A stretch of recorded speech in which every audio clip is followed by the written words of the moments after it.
Sciatica की जैसे गर्दन का दर्द भी बहुत कॉमन है। ऑलमोस्ट हर दूसरे तीसरे इंसान को गर्दन का दर्द है, और जैसे जैसे कि साइंस तरक्की कर रही है, हमारे पास बहुत मोबाइल गैजेट्स आ रहे हैं, तो उसकी वजह से दर्द और भी बढ़ गया है। हेलो जी, नमस्कार। मेरा नाम डॉक्टर हरीश ग्रोवर है। मैं posture and spine alignment specialist हूँ। खासकर यंगस्टर में 25 के बाद जो प्रॉब्लम होती थी, आजकल 14 साल से लेकर आजकल 15 साल वाले बच्चों को ही होने लगी है। तो इन सब चीज़ों का, गर्दन का दर्द, सियाटिका या इनकी कोई भी जोड़ों की बीमारी है, स्पाइन से रिलेटेड बीमारी है, हम लोग अलाइनमेंट के थ्रू बहुत अच्छे से ठीक कर सकते हैं। बहुत ही चंद सेशन में, 1 या 2 बार, मैक्सिमम 3 बार में। इसमें कोई हम लोग किसी तरीके का दवा या किसी तरीके का इंजेक्शन या सर्जरी हम रिकमेंड नहीं करते हैं। बहुत नेचुरल तरीका है ये। और आज मैं आपको बताने वाला हूँ सर्वाइकल स्पॉन्डिलाइटिस, जो कि बहुत आम है, और ये पेंडेमिक जब से हुआ है कोरोना के बाद में तो बहुत बढ़ गया है। आमतौर पर हम जो 4-5 पेशेंट जो डेली देखते थे, वो आज बढ़ के 40-50 तक बढ़ गए हैं। इतने ज़्यादा, क्योंकि हम लोग सारा वर्क फ्रॉम होम कर रहे हैं, मोबाइल गैजेट्स हैं हमारे पास में, तो बैठने का तरीका, उठने का तरीका हमारा सही नहीं है, तो गर्दन का पोस्चर बड़ा खराब हो गया है। उसकी वजह से ही सर्वाइकल होता है। तो हमारे पास में है पेशेंट आज सर्वाइकल के ही है। एक इन्होंने विजिट पहले किया था, आज दूसरा विजिट है। उनसे बात करेंगे और आपको करके बताऊंगा मैं कि हम बिना किसी दवाई के सर्वाइकल का इलाज बहुत ही चंद मिनटों में कैसे कर सकते हैं। कितना फर्क है आपको? हम दूसरा सेशन है हमारा, शायद आपको पहले सेशन से और आज में कितना फ़र्क आ गया आपको? अभी मुझे 90% फ़र्क आ गया है। पहले मेरा हेड मूव नहीं हो पाता था, मतलब स्टक हो गया था, और पूरे आर्म में मेरा पेन आता था, रेडिएट होता था। तो अभी मुझे बेटर फील है पहले से। राइट। अच्छा, मॉर्निंग स्टिफनेस में फ़र्क आ गया आपको पहले से? हाँ जी, पहले से मुझे काफ़ी फ़र्क है अभी। ठीक है। और हाथ का जो झंझनाहट, उसमें कितना फ़र्क है? मुझे पहले नमनेस थी काफ़ी हाथों में, अभी बेटर है मेरा पहले से। नमनेस में फ़र्क आ गया? हाँ जी। अभी आज क्या बचता है जिसमें आपका सर्वाइकल ऑनगोइंग था, हमने एक्सरे में भी जाना था, उसमें पहले से में क्या डिफरेंस रह गया है जो अभी आज हम उसको कवर कर सकते हैं? हल्का सा मेरे मूवमेंट में थोड़ा सा है रिस्ट्रिक्शन। ठीक है, हाथ में ग्रिप करके बताइए, ज़रा जोर से दबाइए हाथ में। हाँ जी। अभी थोड़ा पावर है इसमें कम, क्योंकि वो पूरा हिल रहा है, अभी भी पावर इसमें कम है। अच्छा, इसके अंदर जैसे कि ठंडा गर्म झुंझुनी सी या कोई झंझनाहट, ऐसा तो नहीं लग रहा आज? नहीं, अभी तो नहीं लग रहा। पहले से फ़र्क आ गया? हाँ जी। ठीक है। देखिए, जैसे ये रीढ़ की हड्डी है, आमतौर पर हमारे 7 मणके होते हैं, C1 से लेकर C7 तक, और इनमें एक कर्व होता है पीछे की तरफ। ये पीछे की तरफ ऐसे C कर्व बना होता है, जैसे कि इसमें आपको दिख जाएगा स्पाइन में।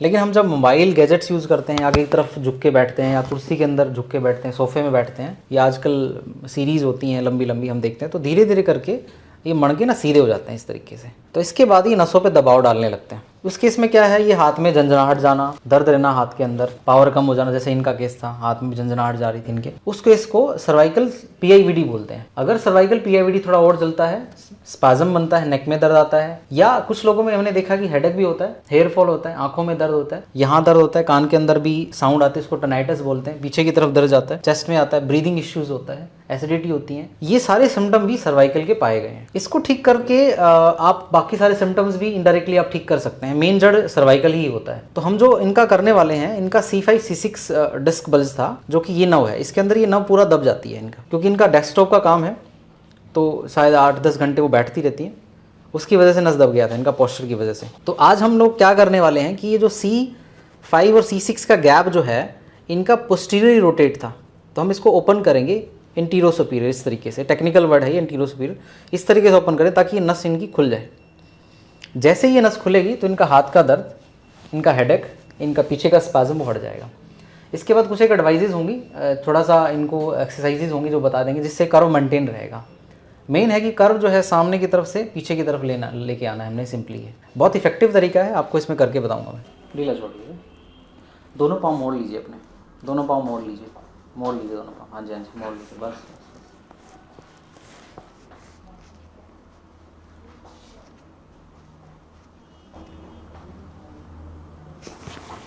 ढीला छोड़ेंगे, बिल्कुल ढीला।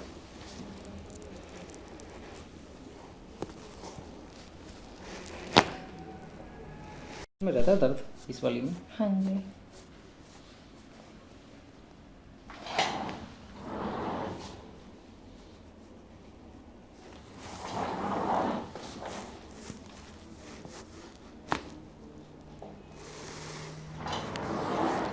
सरक जाइए नीचे की तरफ, और जाइए, घुटने मोड़ के रखिए आप, बस इसको ऐसे रखिए, 90 डिग्री पे छोड़िए, ढीला छोड़ दें, बिल्कुल ढीला छोड़ दें। ये स्कैपुलोथोरैसिक जॉइंट है आपका। दूसरा वाला करेंगे, दोनों करेंगे, इसको ऐसा कीजिए, ढीला छोड़िए बिल्कुल, सांस अंदर भरें, छोड़े। Very good. उल्टा लेट जाइए कमर के बल, इसके अंदर मुंह डाल दीजिए। हाँ, ऑलराइट।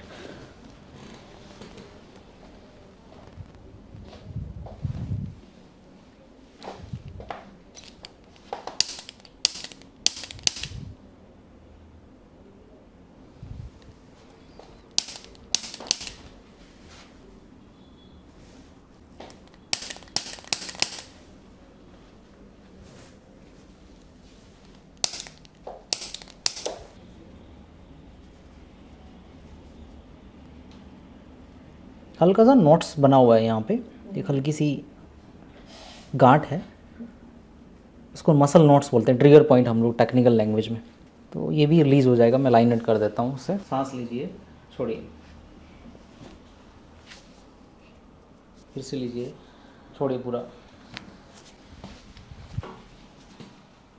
फिर से लें, छोड़िए, एक लास्ट बार, छोड़े, छोड़िए छोड़िए छोड़िए, बैठिए जरा, इसको ऐसे पकड़ लें, ढीला छोड़ दीजिए,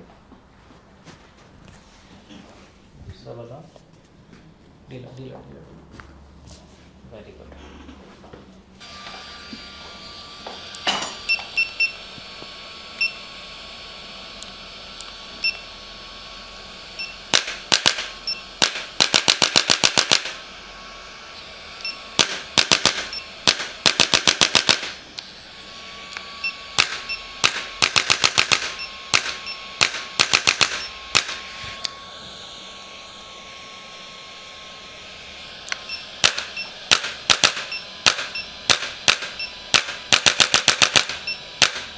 मैं वेगस नाउ रिलीज़ कर देता हूँ, इससे हेडेक आपका कम हो जाएगा। ओके।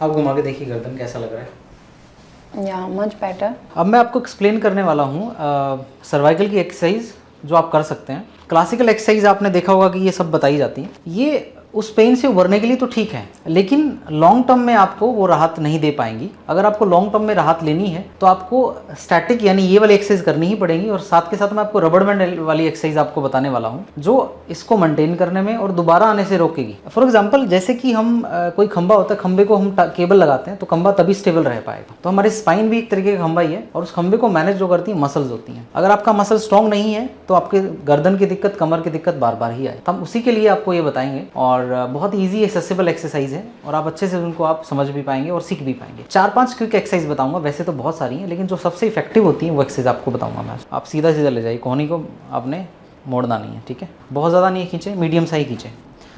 शुरू के कुछ दिन इसको थोड़ा कम ही रखिए, क्योंकि अगर ज़्यादा आप खींचेंगे तो शायद आपका दर्द गर्दन में आ सकता है, तो कम ही रखिए। जैसे जैसे आपकी स्ट्रेंथ बढ़ती है तो आप इसको बढ़ा सकते हैं।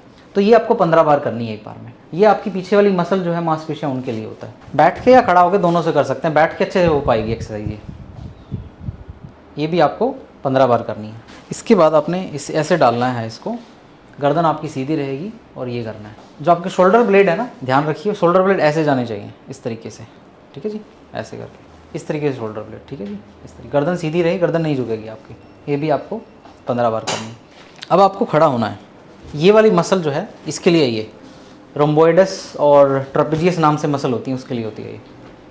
गर्दन सीधी ही रखनी है आपने, ये भी दोनों हाथों पे रखनी है आपने, ये भी 15-15 बार। इसको स्टैटिक रखिएगा, इसको भी सीधा रखिएगा, इसको सीधा उठा लीजिए ऊपर। हाँ, शोल्डर स्टेबल रखिएगा, शोल्डर को, शोल्डर हिलने मत दीजिएगा, ठीक है। खींचिए ऊपर। ट्राइसेप स्टेबिलिटी के लिए है, और अपर ट्रैप्स के लिए होते हैं, ये उसके लिए। ये भी आपको 15-15 बार दोनों पे ही करना है सिमिलरली। कर्नाल प्लस टीम का बहुत बहुत धन्यवाद, उन्होंने प्लेटफॉर्म प्रोवाइड किया हम लोग को ये चीज़ें आगे तक पहुंचाने में। आप अगर इस तरीके का ट्रीटमेंट कराना चाहते हैं, अलाइनमेंट कराना चाहते हैं, तो आप ऊपर लिखे नंबरों पर संपर्क कर लीजिए। आपका बहुत बहुत शुक्रिया।